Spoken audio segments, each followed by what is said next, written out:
have my heart until the end of time. You're all I need, my love, my Valentine.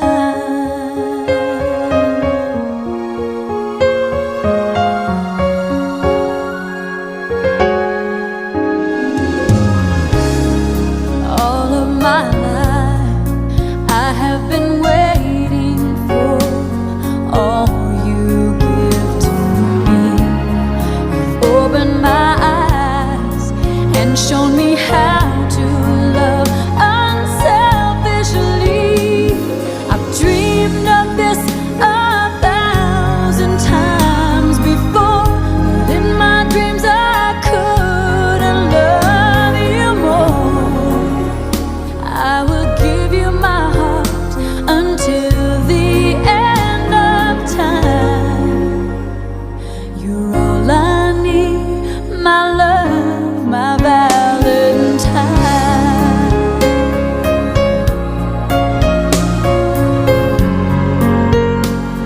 La da da da da da.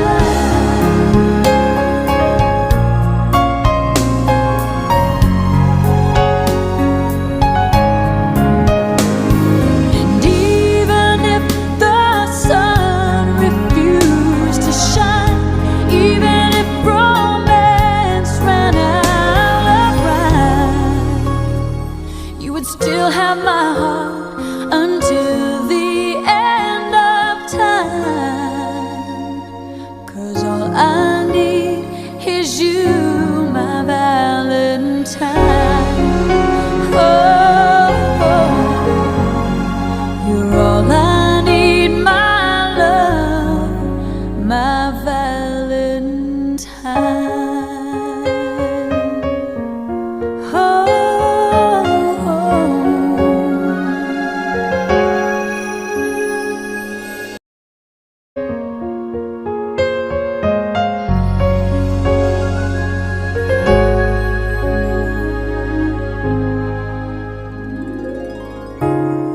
If there were no words, no way to speak, I would still hear you. If there were no tears, no way to feel inside, I'd still feel for you. And even if the sun refused to shine, even if romance ran out of rhyme, you would still have my heart until the end of time. You're all I need, my love, my Valentine.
to speak, I would still hear you. If there were no tears, no way to feel inside, I'd still feel for you. And even if the sun refused to shine, even if romance ran out of rhyme, you would still have my heart until the end of time. You're all I need, my love, my Valentine.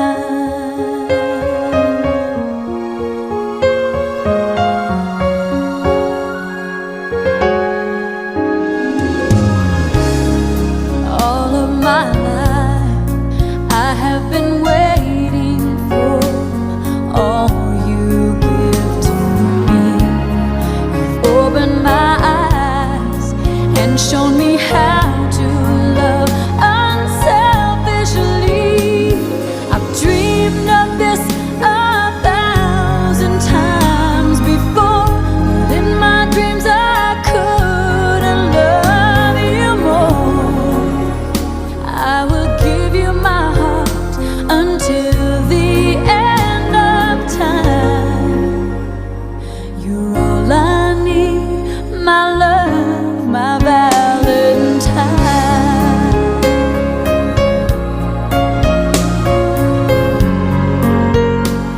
La da da da da da.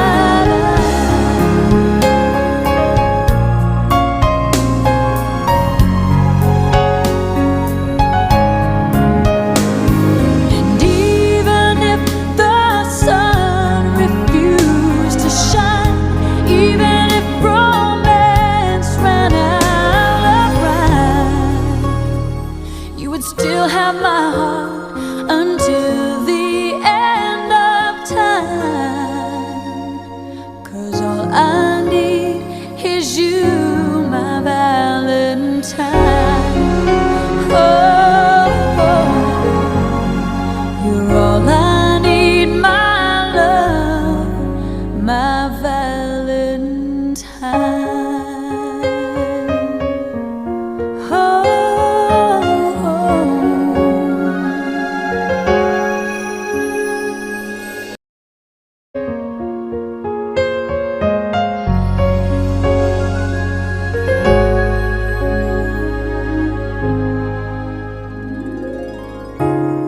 If there were no words, no way to speak, I would still hear you.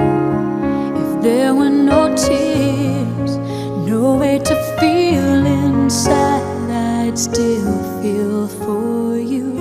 And even if the sun refused to shine, even if romance ran out of rhyme, you would still have my heart until the end of time. You're all I need, my love, my Valentine.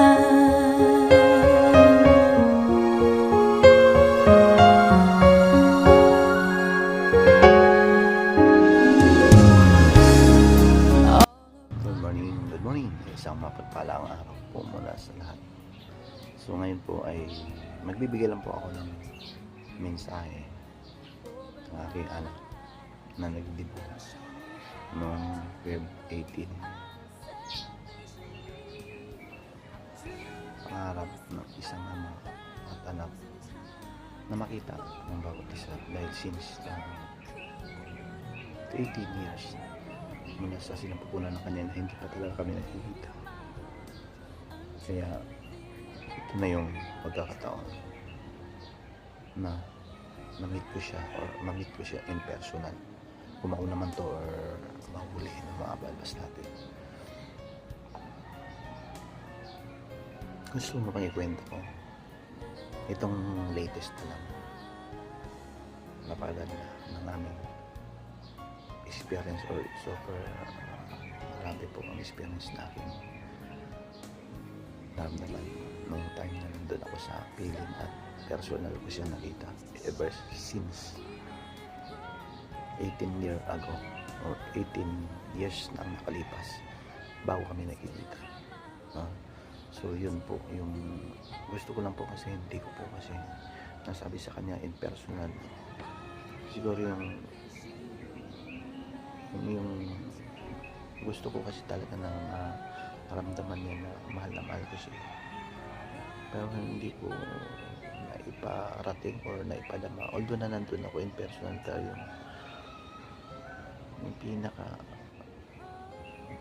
nararamdaman dapat niya sa akin, hindi ko man lang, or siguro kung meron man, pero hindi sapat, no? Yun yung tawag, yung term doon, hindi siguro sapat pa yung dahil nahiya ako makabalbas nandun yung hiya, takot, at baga pag nag-aalangan ako na baka disappoint or di ba, hindi ko wala kasi blanco ako dahil hindi pa nga kami nagkita in personal, pati at kasama ang kanyang pamilya, mga balbas natin. So doon medyo talaga halo po ang aking naramdaman. Kaya nung time na dapat nga na-vlog ko yun pero hindi ko intention at hindi ko na talaga, hindi na importante sa akin na may vlog or ma-video ko yung time na sana dapat yun yung pagkakataon para di ba makita namin, or ang sa akin lang ay nandun ako at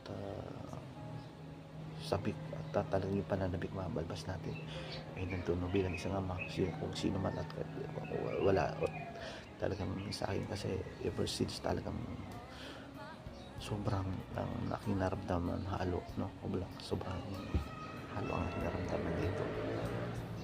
Kaya una, magsay ko sa'yo na hindi naman or hindi man sapat yung pasasalamat, hindi siguro, or hindi man sapat para sa iyo yung humingi ako ng sorry,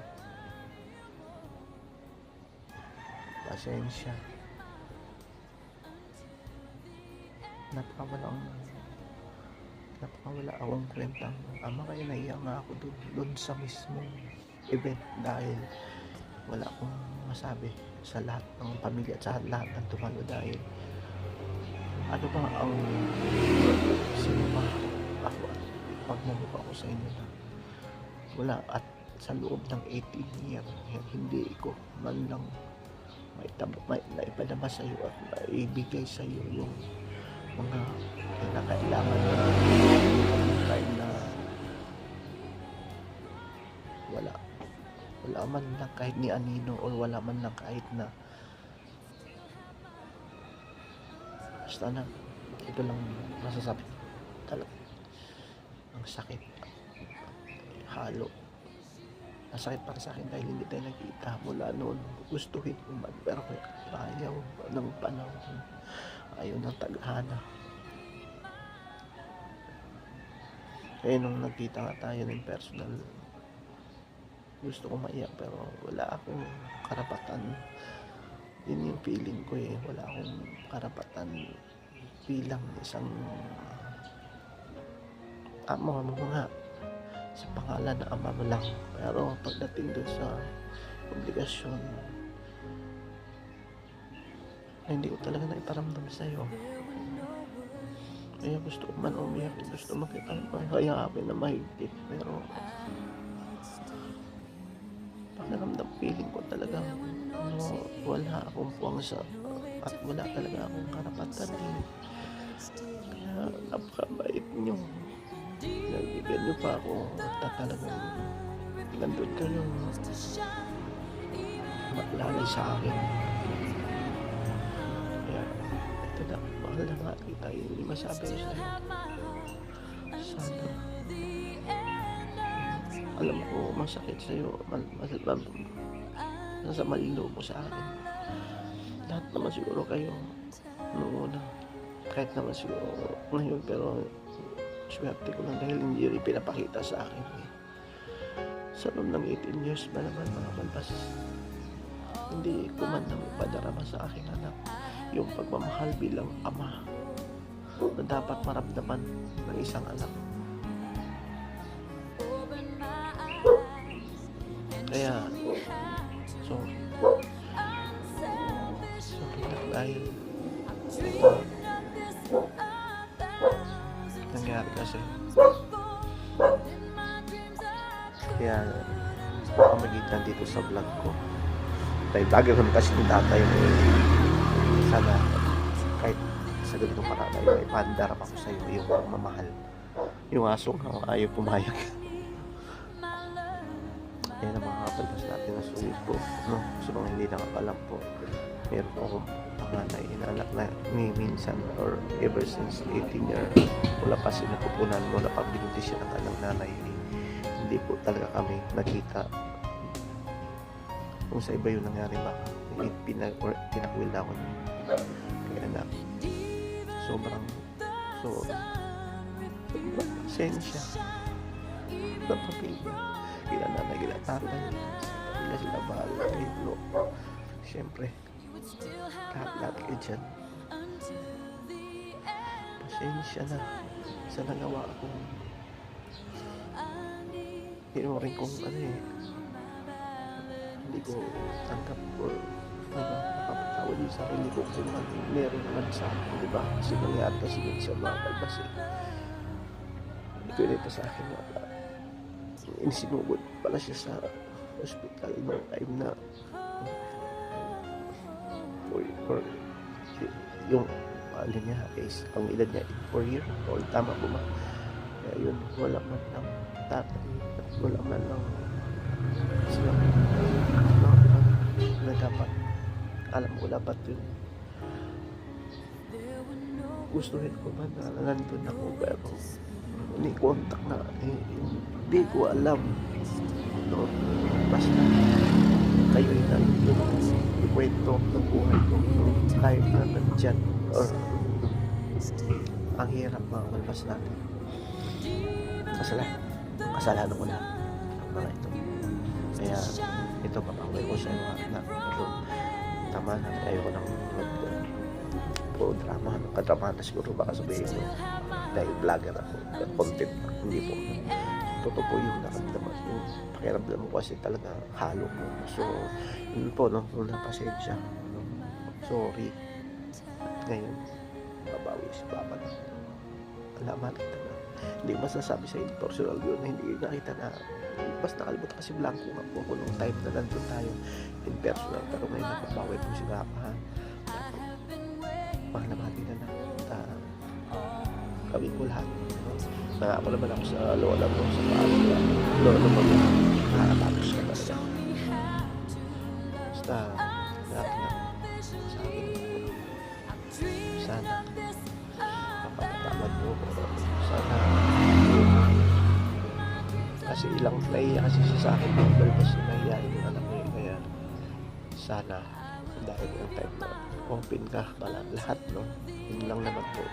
At bilang ama, mabawi po ako sa'yo. Mabawi talaga ako sa'yo. Okay? So, yun naman po, mga kabalbas, hindi ko napigilan talaga na lumuha.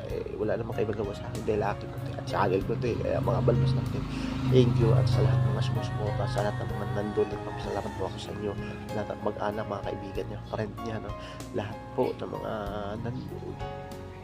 Sana siguro yung iba ay nagugulat, meron palang tatay si Charis. So sa akin ay pasensya na kayo dahil ngayon lang ako nag-reveal or ngayon lang po ako dumating sa buhay ng aking anak.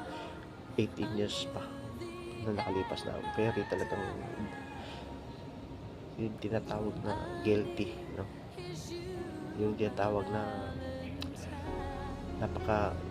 yung term na kung ano man ang bagitin nyo doon sa negative na yun at yung talagang tanggap ko yung balbas na. So yun naman po, at isa pa pagpalang araw po sa lahat. Nakapag-birthday po ulit, no?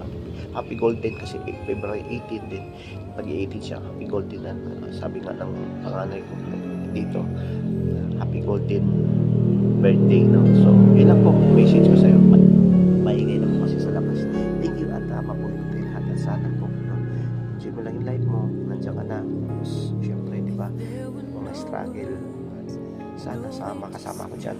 Sabihin mo kung ano mga problema na dating sa'yo. No? So, syempre, mahaba pa yung lakbayin mo. No? Malapit na pero malayo pa. Yun yun. Ika nga, sinasabi nila kapag ikaw ay nag-aaral. So, mag-aaral mabuti, tulungan mo yung mga magulang mo, yung mga nandyan sa pamilya mo, sa ilang lolo mo, sa Los Pesos, syempre dito sa Kediran mo. Mabait ka,alitang kay takot sa Panginoon. Malaki kung magdasal ka. Pray mo lang. Pray mo lang na maayos na lahat ng makatapos ka sa pag-aaral. Yun na lang po, tas maiyahon mo yung pamilya mo dyan sa hirap. Yun lang po. Thank you. God bless. At mabuhay po tayo. Bye-bye.